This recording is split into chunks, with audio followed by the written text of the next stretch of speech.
샬롬. 우리 옆 사람하고 인사합시다. 샬롬. 샬롬이 무슨 뜻인지 알죠? 아무 뜻도 모르고 쌀롱 하면 안 되고, 샬롬. 당신에게 여호와의 평강이 있기를 원합니다. 아멘. 유대인들은 만날 때마다 샬롬, 샬롬, 살롬 인사를 합니다. 코로나로 인해서 힘들지만은 하나님이 지켜주시고 하나님이 은혜를 베풀어 주시고 하나님이 평강을 주실 줄 믿습니다. 여러분도 알다시피 요즘 새벽기도 잠언서 말씀을 보고 있습니다. 솔로몬이 쓴 지혜의 글이죠. 잠언서를 보면서 저는 많이 깨닫고 은혜를 받습니다. 그러면서 간절한 마음이 생기는 거예요. 하나님, 제가 더 지혜로운 사람 되게 해 주십시오. 주님, 제가 미련한 사람 되지 않게 해 주옵소서. 어리석은 자 되지 않게 해 주옵소서. 우리 성도님들이 이번 새벽 기도를 통해서 잠언서 말씀을 통해요, 여러분이 더 지혜로운 자가 되기를 원합니다. 이런 노래가 있더라고요. 난 참 바보처럼 살았군요. 난 참 바보처럼 살았군요.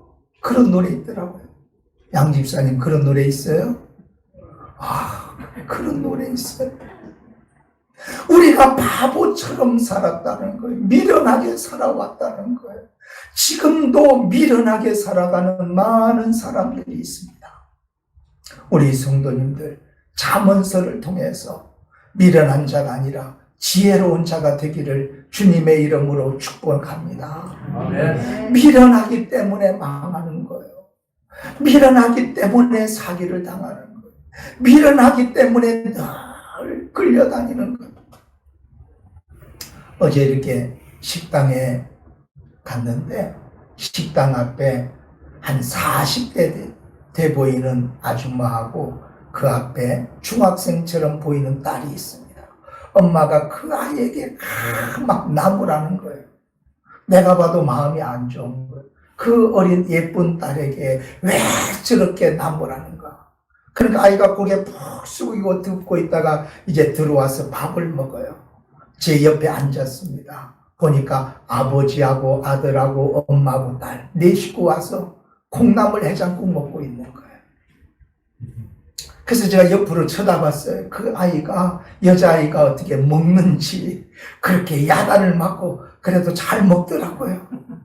다행이다, 다행이다. 엄마가 어리석게도 밥 먹기 전에 그 사랑하는 딸을 구박하는 걸 보면서 왜 저러나, 왜 저러나, 미련하게 왜 저러나. 참 우리는 미련하게 살아가고 있다는 거예요. 그 아이가 그거 먹고 얹힐까봐 저는 참 마음이 짠했어요.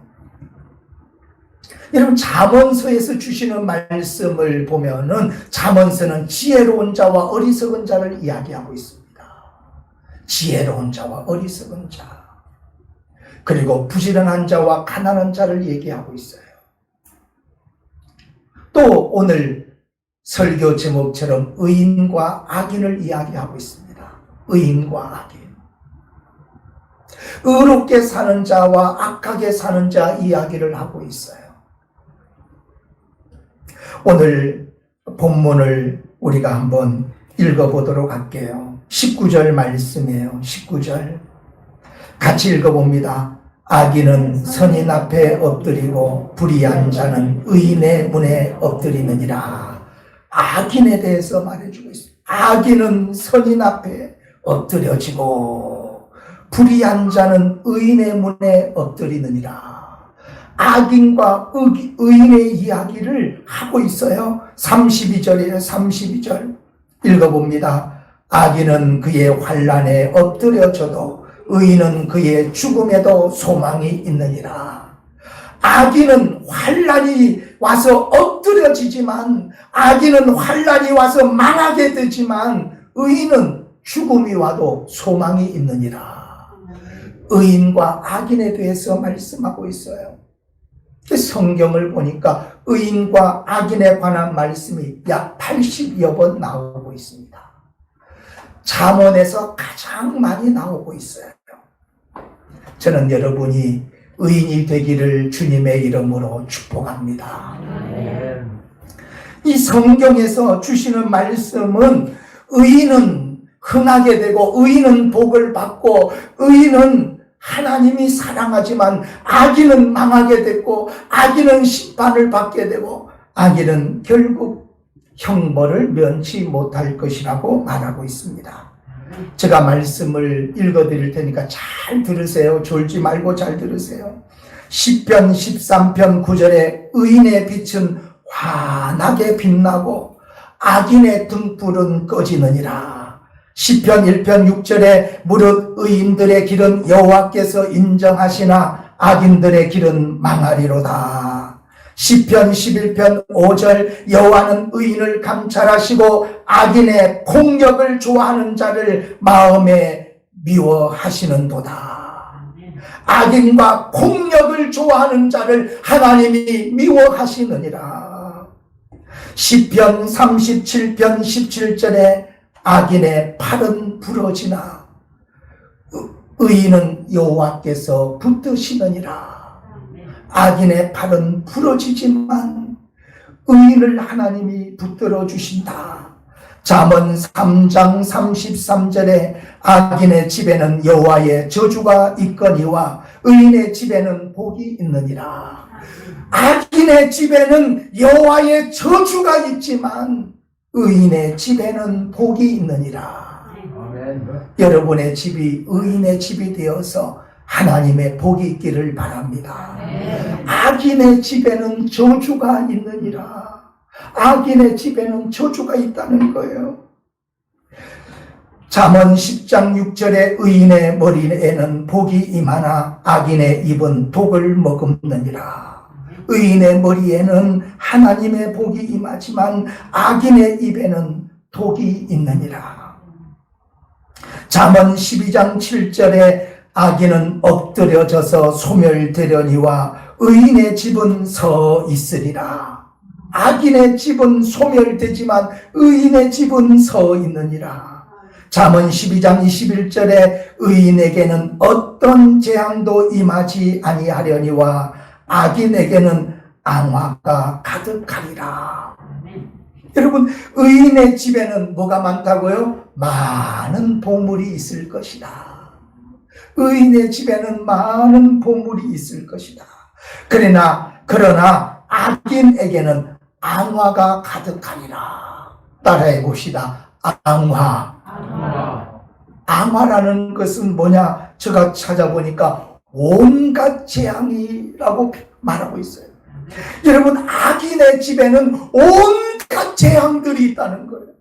악인의 집은 온갖 재앙들이 있을 것이다. 잠언 15장 6절에 의인의 집에는 많은 보물이 있어도 악인의 소득은 고통이 되느니라. 잠언 24장 16절 대저 의인은 7번 넘어질지라도 다시 일어나려니와 악인은 재앙으로 말미암아 엎드려지느니라. 여러분, 의인은 7번 넘어질 수 있다는 거예요. 7번 넘어져도 다시 일어난다는 거예요. 그러나 악인은 재앙이 오면 엎드려져 버린다는 거예요. 여러분, 의롭게 사는 자는 실패할 수도 있어요. 넘어질 수도 있어요. 7번 넘어져도 다시 일어난다는 거예요. 할렐루야. 그런데 악인은 재앙이 와버리면 그냥 완전히 망해버린다는 거예요. 그러므로 우리가 의롭게 살아야 된다는 거예요. 오늘 우리 모든 성도님들이 의롭게 살면은 하나님이 이같이 축복하실 줄 믿습니다. 아멘. 의인의 집에는 보물이 가득하고 재물이 가득하고 복이 임하지만은 악인의 집에는 재앙이 임할 것이다. 결국은 망하게 될 것이다. 여러분, 망하기는 원치 아니하시죠? 복을 받기 원하시죠? 재물이 있기를 원하시죠? 그러면 의롭게 살아야 된다는 거예요. 그러면 누가 악인이고 누가 의인인가? 누가 의인이에요? 누가 악인이에요? 옆에 있는 분이 악인이고 나는 의인이죠? 네? 나는 의인이고 나는 의인이고 옆에 있는 분은 악인이죠? 아멘 하신 분이 있네. 주여. 여러분, 누가 의인인가 누가 악인인가 성경은 분명히 말씀하고 있다는 거예요. 잠언 14장 21절이에요. 잠언 14장 21절 다 같이 읽습니다. 이웃을 업신 여기는 자는 죄를 범하는 자요 빈곤한 자를 불쌍히 여기는 자는 복이 있는 자니라. 잠언 14장 21절 이 말씀이 악인과 의인을 말해주고 있는 말씀이에요. 여러분이 잠언서를 1장부터 마지막 장까지 보면은 누가 의인인지 악인인지 알 수 있습니다. 그것을 더 선명하게 말해주는 게 21절이에요. 이웃을 업신 여기는 자는 죄를 범하는 자요. 이웃을 업신 여기는 자가 죄를 범하는 자요. 이웃을 업신 여기는 자가 악인이요. 빈곤한 자를 불쌍히 여기는 자는 복이 있느니라. 가난한 자를 불쌍히 여기는 자가 의인인 줄 믿습니다. 이웃에게 선을 행하는 자가 의인이요 이웃에게 악을 행하는 자가 악인이라는 거예요. 다른 사람을 멸시하고 손해를 끼치고 눈물을 흘리게 만드는 자가 악인이요 이웃에게 선을 베푸는 자가 의인이라는 거예요. 자, 우리 잠언 오늘 본문 31절을 봅시다. 31절 같이 읽어봅니다. 가난한 사람을 학대하는 자는 그를 지으신 이를 멸시하는 자요 궁핍한 사람을 불쌍히 여기는 자는 주를 공경하는 자니라. 여러분, 지금 가난한 사람을 학대하는 사람은 하나님을 멸시하는 자다, 하나님을 대적하는 자라고 말하고 있어요. 그런데 그 가난한 사람을 불쌍히 여기는 자는 주를 공경하는 사람이다. 하나님을 경외하는 사람은 가난한 사람을 불쌍히 여기는 사람이다. 의인과 악인 선명해졌죠. 여러분, 하나님을 섬기는 사람은 가난한 사람을 불쌍히 여겨요, 학대를 해요? 불쌍히 여깁니다. 하나님을 섬기는 사람이 약한 자를 학대하면 하나님 믿는 사람이 왜 그래? 그렇게 말을 하잖아요. 의인이 누구냐? 이웃을 불쌍히 여기는 자가 의인이요 이웃을 괴롭히고 업신 여기는 자는 악인이라고 분명히 성경은 말하고 있습니다. 저는 이 말씀을 보면서 내가 다른 사람을 마음 아프게 하고 다른 사람을 힘들게 하고 말로 상처를 준 적은 없는가? 그거 생각하니까 마음이 너무 아픈 거예요. 그래서 주여 불 가지고 나를 태우시고 물 가지고 나를 식혀 주옵소서. 내가 우리 부모님을 마음 아프게 한 적이 없는가? 여러분, 이웃이 누구예요? 이웃이 가족이요 내 주변 사람인 줄 믿습니다. 내가 만나는 사람들이 이웃인 줄 믿습니다. 생각해 보니까 마음이 너무 아픈 거예요. 내가 우리 부모님 마음을 힘들게 한 적이 없는가? 내가 우리 형제들 말로 상처 주고 무시하고 힘들게 한 적이 없는가? 우리 세 아들 내가 그들을 키운다고 아버지라고 그들을 말로 힘들게 한 적이 없느냐? 그들을 무시하고 학대한 적이 없는가? 마음이 아픈 거예요. 내가 학창시절 학교를 다니면서 내 친구들을 힘들게 한 적은 없는가? 근데 난 힘들게 한 적이 없는 것 같은데 중학교 때 내 친구가 저보고 그래요. 너한테 안 맞은 놈이 없다. 그래. 마음이 너무 난 때린 적이 없는 것 같아. 내 친구가 그러더라고. 김수범 집사, 우리 양 집사님 김수범 집사 알죠? 김수범 집사가 나보고 그러더라고. 그러니까 마음이 아픈 거죠. 나는 생각이 안 나지만 철이 없을 때지만 그래도 내가 친구들을 욕하고 때린 적이 있다면 나는 악한 짓을 한 거예요. 악인이었던 거예요. 마음이 아픈 거예요. 여러분, 오늘 우리가 하나님 앞에 어떻게 살아가고 있는지 우리 자신을 돌아봐야 될 줄 믿습니다. 의인의 삶을 살아야 된다는 거죠. 악인의 특징은 무엇이냐? 오늘 말씀에 있는 것처럼 21절에 이웃을 업신여긴다. 악인은 이웃을 업신여긴다는 거예요. 여러분, 우리의 이웃 한번 생각해 보세요. 내가 이웃을 업신여겼는지. 그런데 의인은 오늘 말씀해 보니까 빈곤한 자를 불쌍히 여긴다. 의인은 빈곤한 자를 불쌍히 여긴다는 것.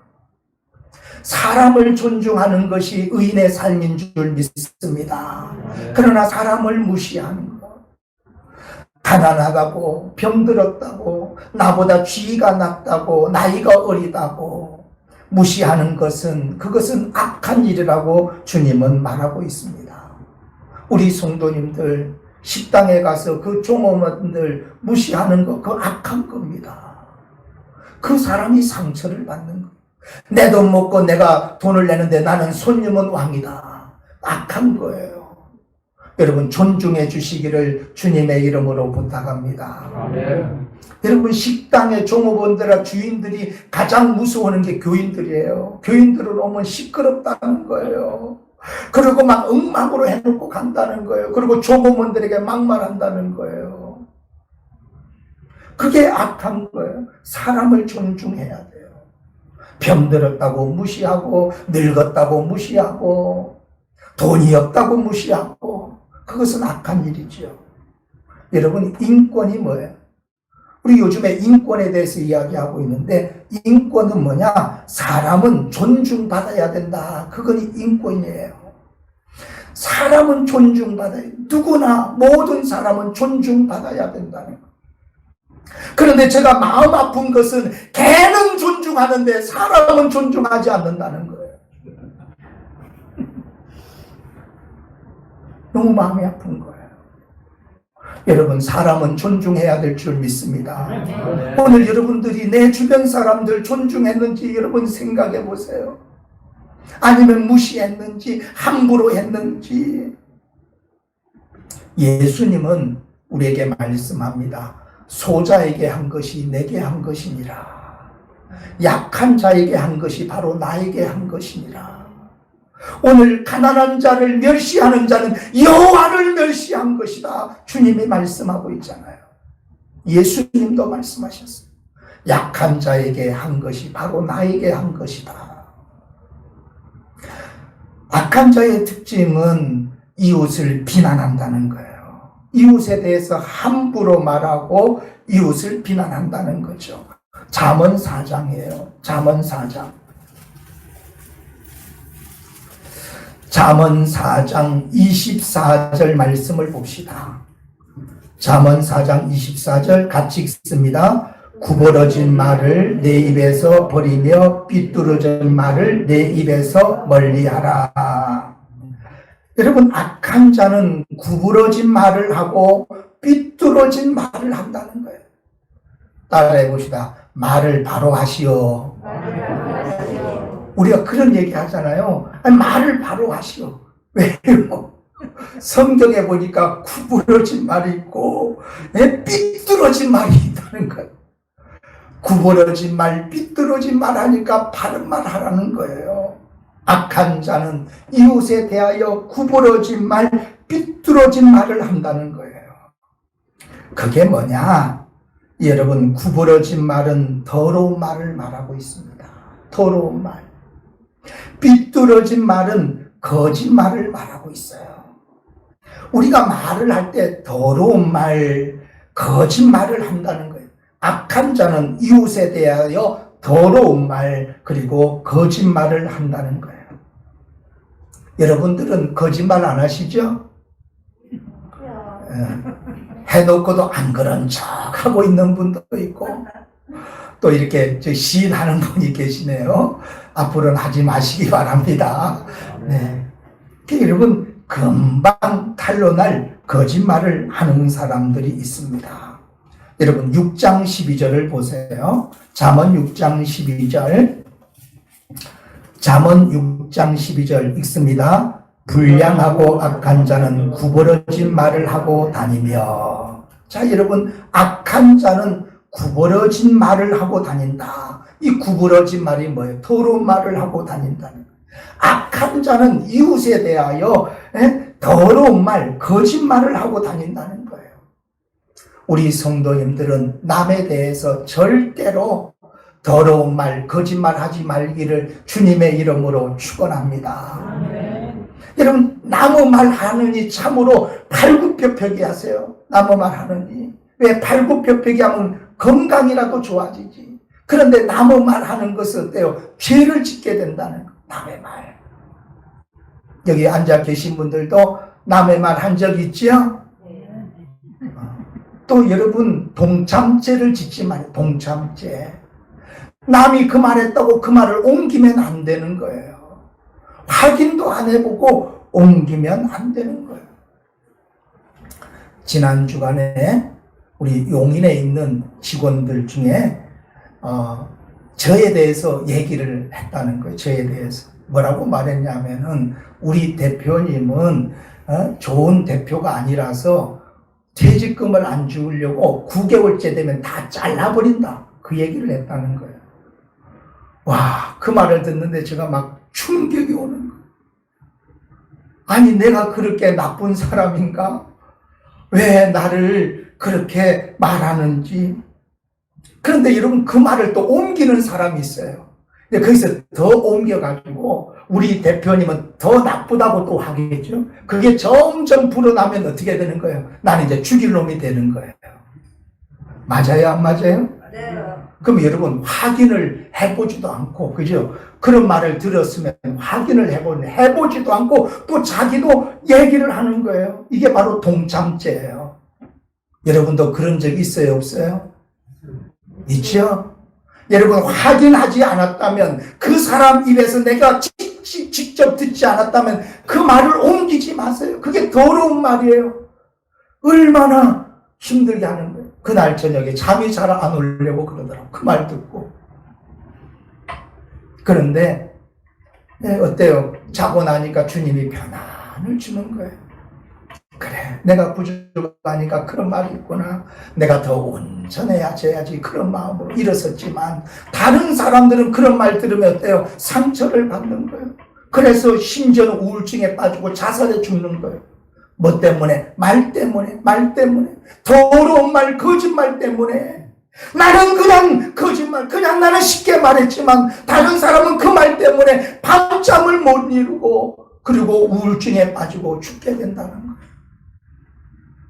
오늘 우리는 더러운 말, 거짓말 하지 말아야 될 줄 믿습니다. 따라해 봅시다. 내 평생에 남의 말 하지 않으리라. 내 평생에 남의 말 하지 않으리라. 지금 따라하면 잘하죠. 또 금방 집에 나가죠. 교회 문 나서가지고 또 남의 얘기할 거죠. 하지 마세요. 하나님이 악하다고 말하고 있습니다.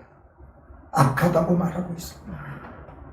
또 악인의 특징은 뭐냐? 이웃에게 손해를 끼친다는 거예요. 잠언 11장 9절이에요. 잠언 11장 9절. 잠언 11장 9절 읽어봅시다. 악인은 입으로 그의 이웃을 망하게 하여도 의인은 그의 지식으로 말미암아 구원을 얻느니라. 악인은 입으로 그의 이웃을 망하게 하여도, 악인은 이웃에게 손해를 끼친다는 것, 이웃에게 피해를 준다는 거예요.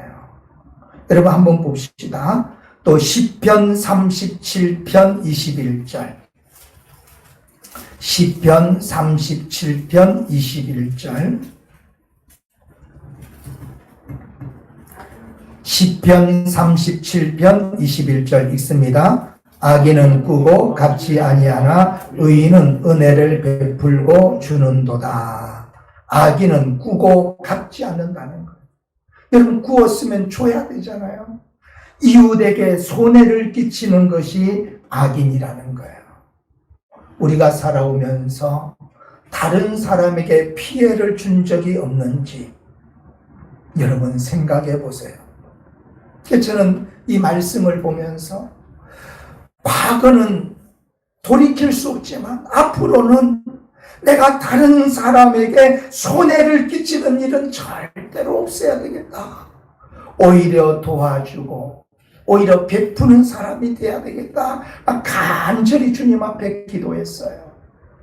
여러분 우리가 다른 사람 손해를 끼치지 말아야 될 줄 믿습니다. 아멘. 내가 다른 사람에게 피해를 준 것에 대해서 우리는 가슴 아프게 생각해야 돼요.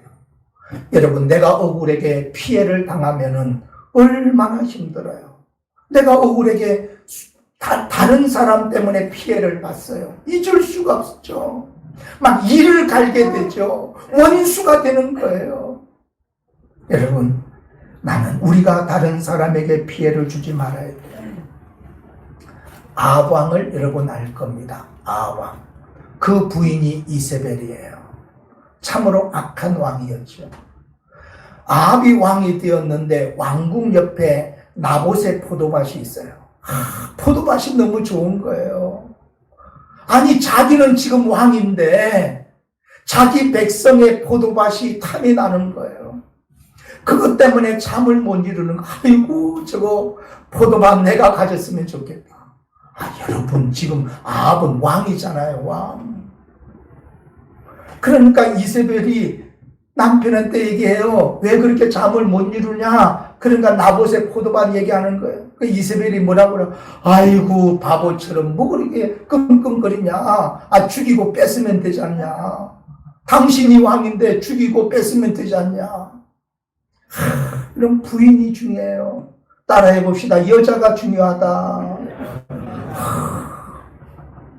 지혜로운 여인은 집을 세우지만 미련한 여인은 집을 허무느니라. 잠언서 말씀이에요. 우리 여자 성도님들 잘난 척 하지 말고 지혜자가 되기를 주님의 이름으로 축원합니다. 여러분 이세벨 얼마나 악한 거예요. 왕비면은 남편 내조를 잘해야 되는데 이렇게 더 악한 짓을 하게 되는 거예요. 결국 이세벨은 궁정에서 던져져 가지고 나봇의 포도밭에서 피바다가 되고 죽게 됩니다. 자기가 뿌린 악을 거두게 돼요. 결국 아합은 왕으로서 나봇을 죽이고 그 포도밭을 빼앗게 됩니다. 하나님이 아합에게 주시는 말씀에 열왕기하 9장 26절에 나봇의 피와 그 아들들의 피를 내가 보았노라. 그런즉 여호와께서 말씀하시기를 이 토지에서 내게 갚으리라. 바로 이 나봇의 포도밭에서 너를 심판하겠다고 여호와께서 말씀하는 거예요. 결국 이세벨이 높은 데서 던져져서 그 나봇의 포도밭에서 피바다가 되고 죽습니다. 여러분 얼마나 악한 짓이에요. 남에게 손해를 끼치고 남의 눈에 눈물을 흘리게 만들고 그것이 악인이라는 거예요. 오늘 우리가 살아오면서 이웃에게 악을 행하지는 않았나, 손해를 끼치지 않았는지 저와 여러분이 돌아봐야 될 줄 믿습니다. 하나님을 경외한다는 것은 이웃을 존중하는 거예요. 이웃에게 선을 행하는 거예요. 그리스도의 사랑을 실천하는 일인 줄 믿습니다. 우리 성도님들이 다시는 악한 일에 동참하지 말고 악한 일에 앞장서지 않기를 주님의 이름으로 축복합니다. 연세대 한국인으로서는 초대 총장인 백낙준 총장님이 계십니다. 그 연세대는 선교사님이 세웠잖아요. 그죠? 그래서 이제 연세대 이제 초대 총장을 세우는데 누구를 세울까 고민하다가 한국 사람을 세우자. 그래서 백낙준 목사님, 백낙준 교수가 초대 총장이 됩니다. 근데 이분이 이제 교수 생활을 할 때예요. 연대에서 교수 생활을 하는데 참 어려운 학생들을 많이 도와줬습니다. 한 번은 강의를 하는데 이 남학생이 앞에 앉아 있는데 다 떨어진 운동화를 신고 온 거예요. 그러니까 발가락이 나와 있는 거예요. 발가락이. 교수님이 너무 안 돼가지고 자기 구두를 벗어서 그 학생에게 줬습니다. 6.25 사변이 터졌어요. 이제 공산당이 서울을 함락했습니다. 그래서 백낙준 목사님이 붙잡혔어요. 교수니까 부르주아라고 붙들려 갔습니다. 공산당이 이제 붙잡아 간 거죠. 여러분, 그 당시에 많은 지식층들 또 목사님들 여러분 고문당하고 옥에 갇히고 죽임을 당했잖아요. 그런데 거기 갔더니 그 공산당 높은 장교가 바로 자기 제자인 거예요. 그 제자가 교수님을 알아보고 어떻게 오셨냐고 그러면서 빼내줬어요. 그리고 이분은 그런 분이 아니다. 자기가 그 떨어진 운동화를 신고 갔을 때 자기 구두를 나에게 벗어준 너무나 훌륭한 분이다. 그리고 빼내준 거예요. 여러분, 구두를 줬는데 자기 생명을 살려준 겁니다. 그리고 이제 전쟁이 났으니까 먹을 게 없잖아요. 이 제자가 공산당 간부니까 쌀을 밤마다 갖다 주는 거, 먹을 걸 갖다 주는 거. 그래서 그 전쟁 때 어려움을 잘 견뎠다고 고백하고 있습니다. 여러분, 우리가 선행을 베풀면 하나님이 갚아주실 줄 믿습니다. 오늘 이 성경을 읽고 말씀을 마치도록 하겠습니다. 잠언 10장 12절이에요. 잠언 10장 12절. 우리 같이 읽습니다. 미움은 다툼을 일으켜도 사랑은 모든 허물을 가리느니라. 마음에 미움은 다툼을 일으키고. 여러분, 우리 속에 미움이 들어오면 우리는 악을 행할 수밖에 없어요. 오늘 여러분 속에 미움이 있는지 돌아보세요. 남편을 미워하거나 아내를 미워하거나 자식을 미워하거나 직장 동료를 미워하거나 내 주변 사람을 미워하게 되면 우리는 악을 행하게 된다는 거예요. 그러나 사랑하게 되면 허물을 덮게 되느니라. 여러분, 남편을 사랑하면 남편의 허물을 덮게 돼 있다는 거예요. 아내를 사랑하면 아내의 허물을 덮고 자녀를 사랑하면 자녀의 허물을 덮고. 오늘 우리는 다른 사람의 허물을 덮어주는 사람인가? 아니면 그 허물을 들춰내서 많은 사람들에게 그것을 알리고 이웃을 힘들게 하는 사람인가? 미움은 다툼을 일으키고. 우리 사회가 싸우지 않는 사회가 된다면 우리 사회는 얼마나 행복한 사회가 될까요? 오늘 여러분 속에 있는 모든 미움을 버리고 선을 행하는 의인의 삶을 살기를 주님의 이름으로 축복합니다. 의인은 하나님이 반드시 보상해 주시고 복을 내려 주실 줄 믿습니다.